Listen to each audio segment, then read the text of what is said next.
Governor, if you underperform tomorrow, if you get third, what would that tell you about the effectiveness of? We're gonna do well. I mean, like, this, all if ifs and buts were candy and nuts, every day would be Christmas. There's all kind of different things. We're gonna do well. I like being underestimated. I like being the underdog. I think that's better. I think my supporters like that. I think that they understand. I mean, if you think about it, we've got media against us. We're taking shots from the former president. I'm taking shots from the Republican establishment. All this stuff. And it's just like, we're there, and we got the people behind us, and we're building one community at a time, and that's what we've done. And I think that's the way you do it. And I'll just add, I mean, you guys want to kind of, fast forward this and make these assumptions about how this is going to play out based on polls. But, the Register's own poll pointed out that Nikki Haley's base is 50% Democrats and independents, and 61% of the support for her is lukewarm. Let's see what actually happens tomorrow with that kind of data behind the polls. Don't just report the top lines. Look at the underneath and look at what the poll is actually saying. There is not energetic support for Nikki Haley. That's why she canceled an event right here today. The governor's here with a packed room.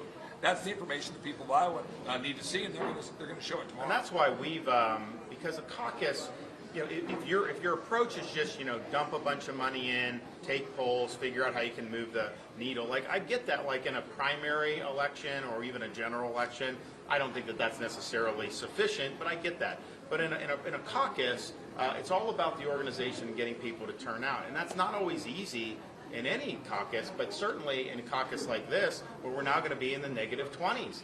There's a lot of other things people can be doing. So that was why we've worked to commit people, starting with the first commit and going and doing, how many tens of thousands have we done? All the door knocks where people are seeing. And they'll tell you that we're the only operation where they're hearing from people at the door. Not hearing from Donald Trump's people, not hearing from them. I guess there's been some late stuff with some of these groups supporting Haley, but they weren't out this weekend. We have people coming from all over the country just to volunteer to knock doors in the middle of a blizzard. People that are making phone calls and doing that. So we've been doing that, and that's how you do it, because nobody can predict what the electorate is ultimately going to look like tomorrow. You just can't do it, given these conditions and given everything that's going on. So the best thing for us to do is not to get caught up in that, but just keep doing what we've been doing.